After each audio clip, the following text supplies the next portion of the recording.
Dalam sunyi malam yang diselimuti cahaya rembulan, Nabi Khidir alaihissalam tertidur dalam zikir yang dalam di atas pasir padang yang luas, di mana hanya desir angin gurun dan detak hatinya yang mengagungkan asma Allah yang terdengar.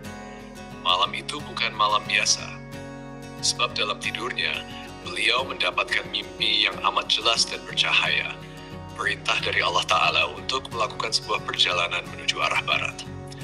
Tak hanya itu, dalam mimpi yang bercahaya itu, datang pula 5 perintah ilahi yang samar tapi tegas, seperti sinar mentari pagi yang perlahan mengusir kabut. 1. Makanlah apa yang kau temui. 2. Sembunyikanlah apa yang kau temukan. Terimalah apa yang datang kepadamu. 4. Jangan kecewakan yang datang kepadamu.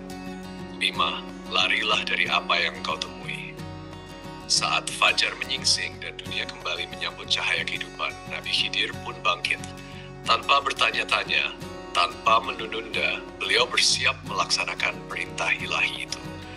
Sebab bagi seorang hamba sejati, perintah Allah bukan untuk diperdebatkan, tapi dijalankan dengan keimanan dan keikhlasan yang tulus. Perjalanan ke barat dimulai. Langkah demi langkah Nabi Khidir tapaki dengan penuh tundukan. Gurun, padang, lembah, semuanya ia lewati. Hingga di kejauhan, tampaklah sebuah bukit menjulang tinggi, kokoh dan diam seakan menjadi penghalang. Namun beliau teringat akan perintah pertama, makanlah apa yang kau temui. Aku diperintahkan untuk memakan apa yang aku temui, gumamnya. Tapi bagaimana mungkin aku memakan sebuah bukit? Namun Nabi Khidir tidak mengingkari perintah. Ia tidak berkata, ini tidak masuk akal, sebagaimana manusia biasa. Ia justru mendekat dengan penuh keyakinan, sebab ia tahu, jika Allah memerintah, maka pasti ada makna dan jalan di baliknya. Dan benar saja, keajaiban pun terjadi. Bukit yang semula besar itu mengecil perlahan, bentuknya berubah seperti roti besar yang lembut, hingga cukup untuk digenggam dan disantap. Maka Nabi Khidir pun mengambilnya dan memakannya. Alhamdulillah, aku telah melaksanakan perintahmu yang pertama, ya Allah, ucap dengan khusyuk. Semoga engkau bukakan tabir hikmah di balik peristiwa ini. Perjalanan berlanjut. Kali ini tanahnya berumput, anginnya sejuk, dan matahari menyinari dengan teduh. Di tengah perjalanan, Nabi Khidir menemukan sebuah mangkuk emas yang berkilau indah di atas tanah. Ia mengagumi keindahannya sejenak, namun segera teringat pada perintah kedua, sembunyikan apa yang kau temukan. Tanpa ragu, beliau menggali tanah dan menanam mangkuk itu dalam-dalam. Tapi sesuatu yang aneh terjadi. Mangkuk itu muncul kembali ke permukaan, seolah tidak rela untuk disembunyikan. Nabi Khidir menguburnya lagi, namun hasilnya sama.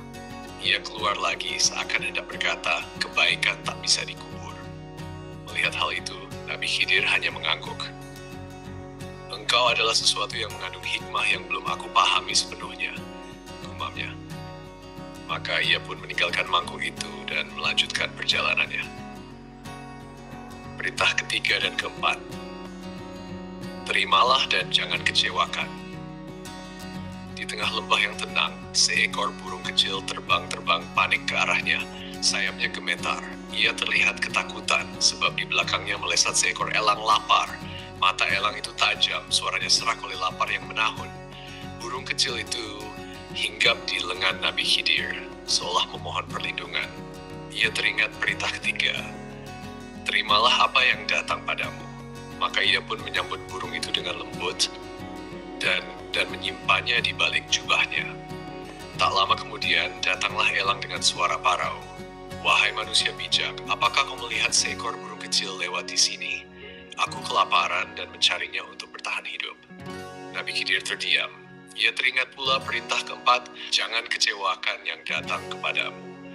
Tapi bagaimana bisa menyelamatkan si kecil dan di sisi lain memberi makan si pemangsa? Lalu dengan kebijaksanaan yang dalam, beliau mengusulkan perdamaian. Wahai elang, jika engkau bersedia menerima sebagian dari tubuh burung ini, maka aku akan berikan secukupnya untuk mengenyangkanmu. Namun burung ini tidak akan kau ambil seluruhnya, maka potongan kecil dari burung itu diberikan. Elang pun puas dan terbang pergi. Burung kecil tetap hidup. walau dengan luka tapi ia selamat. Perintah kelima, larilah dari apa yang engkau temui. Langkah kembali diteruskan. Langit mulai senja, udara makin dingin. Di perjalanan, Nabi Khidir tiba-tiba mencium bau busuk menusuk hidung. Di hadapannya terbentang bangkai busuk yang menjijikan. Ia pun menghindar secepat mungkin tanpa menyentuh atau mendekatinya. Sebab beliau tahu perintah kelima adalah larilah dari apa yang kau temui. Penyikapan hikmah dalam mimpi. Malam pun datang. Nabi Khidir merebahkan diri dalam sujud panjang lalu tidur dengan doa di bibirnya. Ya Rab, tunjukkanlah aku hikmah dari apa yang telah kau perintahkan. Dalam tidurnya beliau bermimpi. Suara ilahi berbisik lembut dalam hatinya. Satu bukit yang besar itu adalah simbol dari amarah manusia.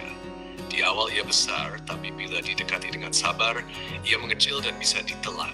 Maka jangan langsung melawan kemarahan dengan kemarahan. 2. Mangkuk emas adalah kebaikan. Sebanyak apapun kau sembunyikan kebaikan, ia akan tetap tampak, karena cahaya kebaikan tak bisa dikubur. 3. Burung kecil adalah amanah. Jika seseorang mempercayakan sesuatu padamu, terimalah dengan tulus dan lindungilah. 4. Elang adalah orang yang punya hajat. Jangan kecewakan orang yang datang padamu dengan kebutuhan, meski engkau pun dalam keterbatasan. 5. Bangkai adalah gibah, menceritakan aib orang lain. Baunya busuk, menjijikkan, dan hanya membawa dosa. Larilah darinya sejauh-jauhnya. Maka ketika Nabi Khidir bangun keesokan paginya, wajahnya bersinar. Ia tahu bahwa di balik setiap perintah Allah tersimpan hikmah yang dalam. Dan perjalanan itu bukan sekadar perjalanan kaki, tapi perjalanan hati dan jiwa.